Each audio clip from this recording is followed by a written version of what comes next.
May the words of my mouth and the meditation of our hearts be always acceptable in your sight, O Lord, our strength and our Redeemer.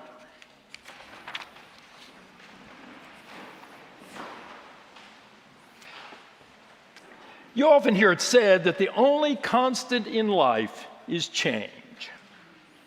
The corollary to that, of course, is that a fundamental characteristic of being human is resistance to change. We don't like it. We're uncomfortable with it. We don't want to go from the known to the unknown. Things are just fine the way they are, even if they're not. Now, the church can be particularly resistant to change. I mean, you know how many Episcopalians it takes to change a light bulb, don't you? Change, change. We can't change that light bulb. My grandmother gave that light bulb. And when a new rector of the parish shows up, they do well to remember the old caution.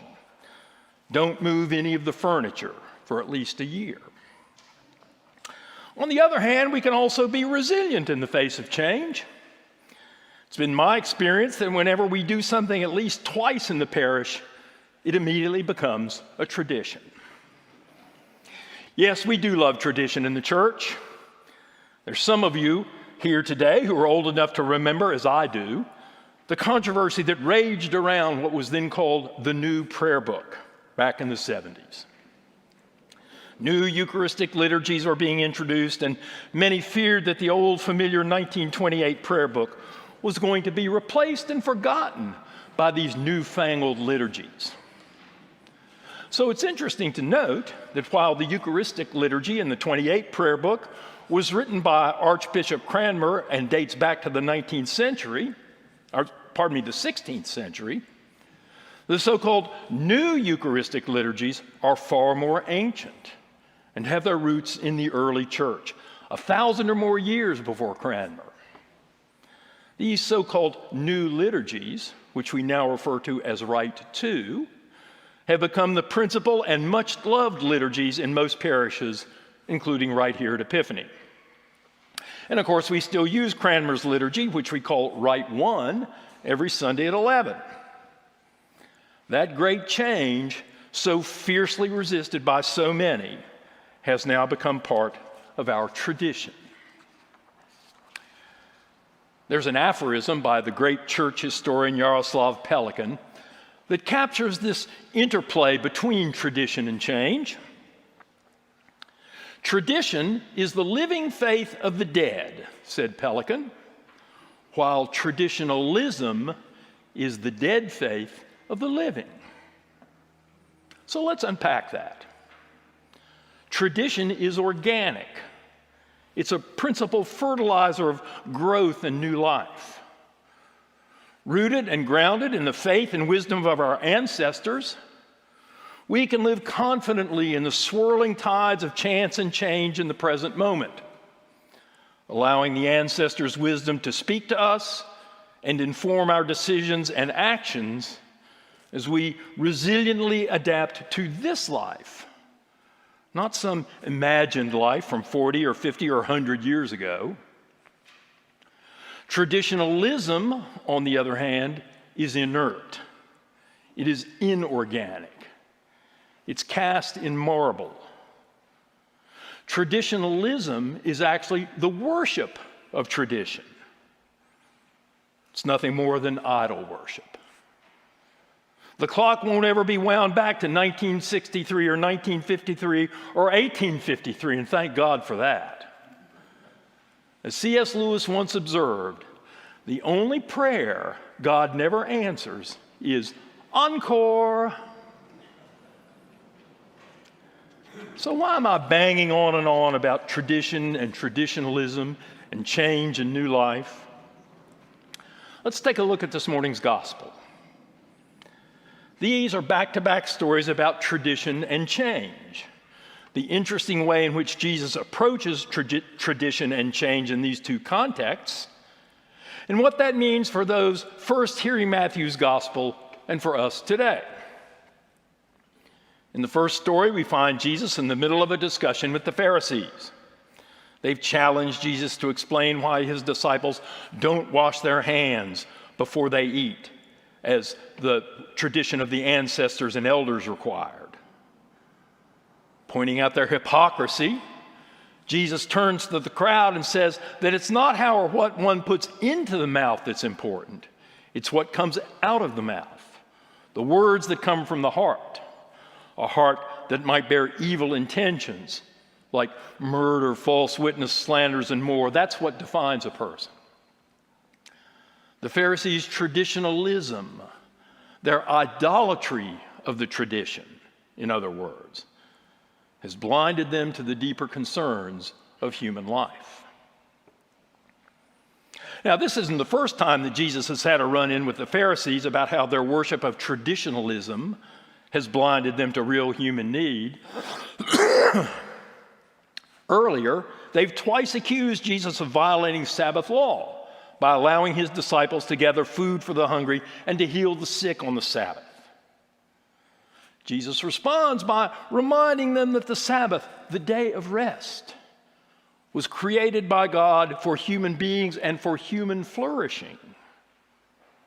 Human beings were not created by God for the Sabbath. You get the point?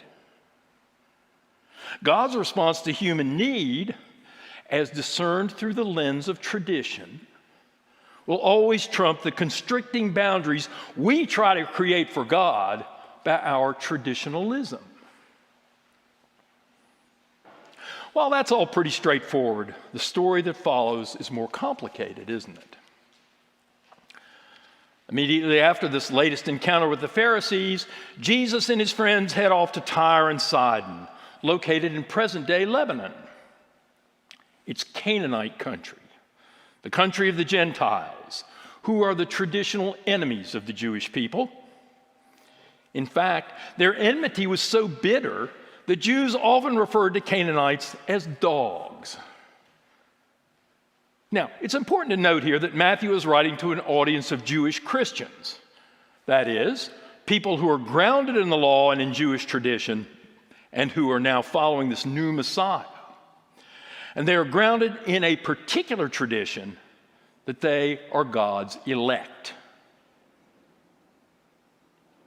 Earlier, Jesus, of course, was himself a Jew, born a Jew, raised a Jew, worked and lived and ministered as a Jew, died a Jew, just like his disciples. And earlier in Matthew's gospel, Jesus has said, I did not come to abolish the law and the prophets, I came to fulfill them. The disciples didn't see Jesus as coming to start a new religion, in other words. That happens later. As far as the disciples were concerned, Jesus came to fulfill God's promises to Israel. Remember the covenant God made with Abraham? God said to him, I will make of you a great nation, and through you all the nations of the world will be blessed. God's promises were to be delivered first to the people of Israel. For the disciples, that's the premise, that's the mission statement that Jesus is operating under the day he meets this Canaanite woman with a sick daughter. Not surprising then that when she begs Jesus for help, the disciples impatiently urge him to turn her away. We aren't here for you, lady. But as we'll see, Jesus apparently has other ideas, which must be why he came to Canaanite country in the first place. This is going to become what we might call a teachable moment for the disciples. Let's see how it happens. First, Jesus tells this dear mother that his mission is only to the lost sheep of Israel. Then he tells her that the food for the children, that is, for the people of Israel, should not be thrown to the dogs, that is, to Canaanites like her. What? On its face, this story paints Jesus as being steeped in traditionalism, which is what his disciples would expect. He seems to be privileging the divine election of Israel ahead of immediate human need. That's not very pretty, is it? And yet, the mother persists. She can see something larger in Jesus and his ministry. She can see that his grace is even for one such as her, for one outside the bounds of Jewish tradition. And so she cries out for mercy. Mercy. Lord, have mercy. Kyrie eleison, Lord, have mercy. The cry for mercy rings down through the ages, whispered in hospitals, cried out in agony and despair on battlefields and amidst fires and floods and earthquakes and every other imaginable disaster. Lord, have mercy. It's a cry from the depths of the human soul in travail. Yet even as Jesus at first remained silent in the face of this cry, we know that mercy is central to his ministry and to God's care for the human condition. On 2 occasions earlier in Matthew's gospel, Jesus has quoted the prophet Hosea, who in turn quotes God, who says, I desire mercy, not sacrifice. In other words, mercy. Mercy for suffering human beings is more important than all your religious rituals, all your laws, all your doctrines, all your traditions. So whereas here, the doctrine of the election of Israel has been so twisted by the religious authorities into one of prejudice and exclusion and contempt, we now see that the woman's cry for mercy to the one she calls Lord shatters this edifice of traditionalism. God is a merciful God, beyond all human knowing, beyond the barriers of traditionalism that we humans erect.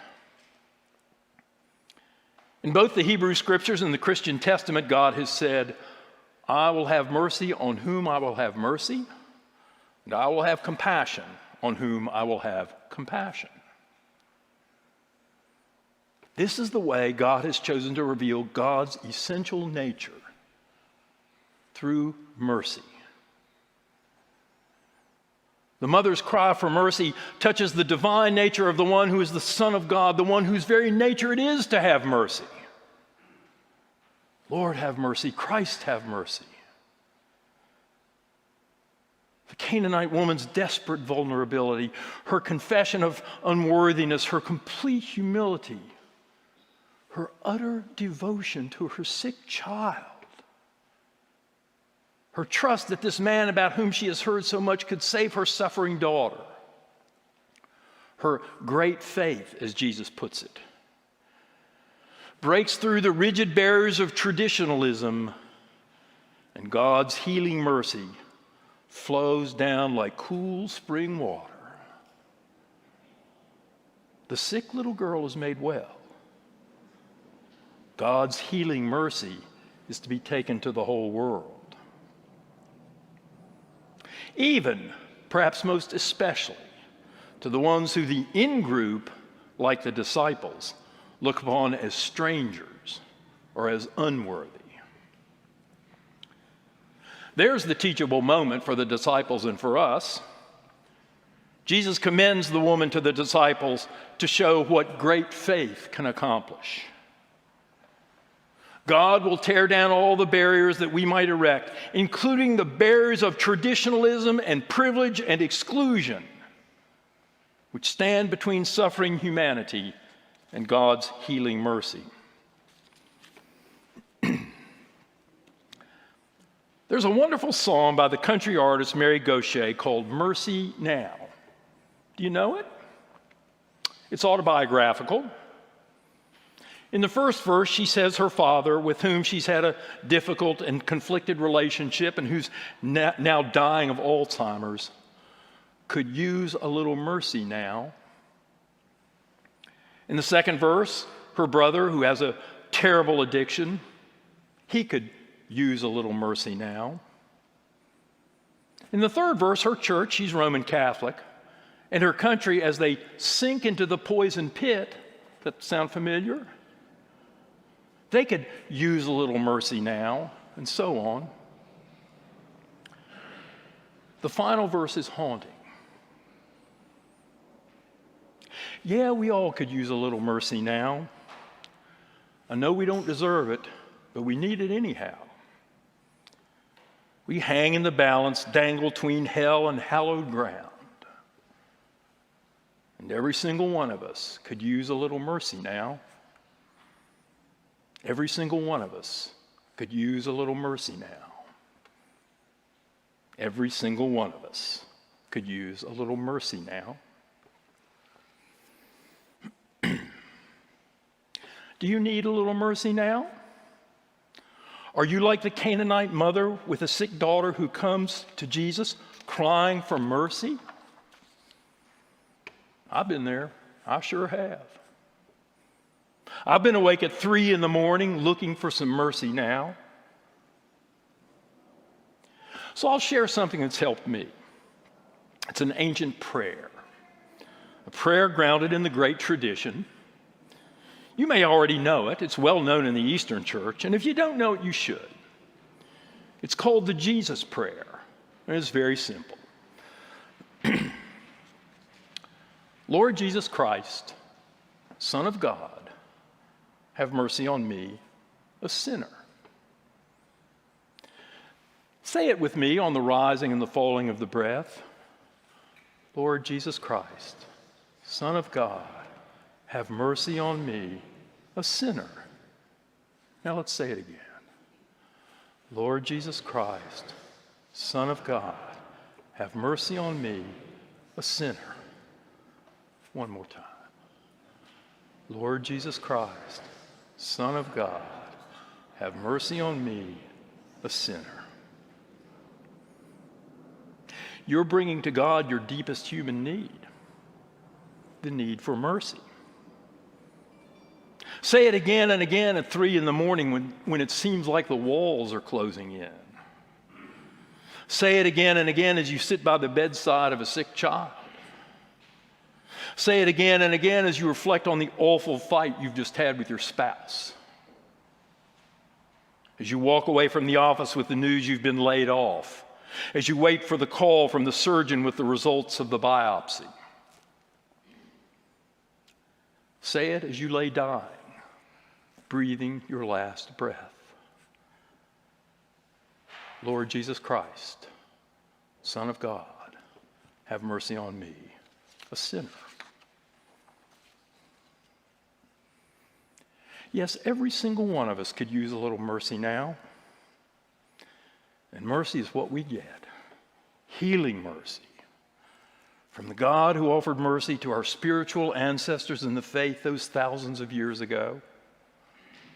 We stand on their shoulders today. We stand on the great tradition as we ourselves cry out for mercy. Lord, have mercy. Kyrie eleison.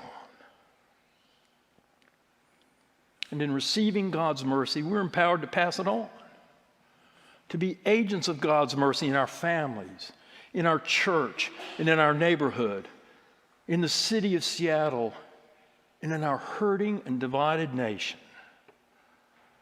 We are called to be agents of God's healing mercy. That is at the heart of the tradition, yours and mine. And yes, even a stranger, even an outsider, even a sinner can stand before the throne of grace and cry out for mercy. Lord Jesus Christ, Son of God, have mercy on me, even me, a sinner.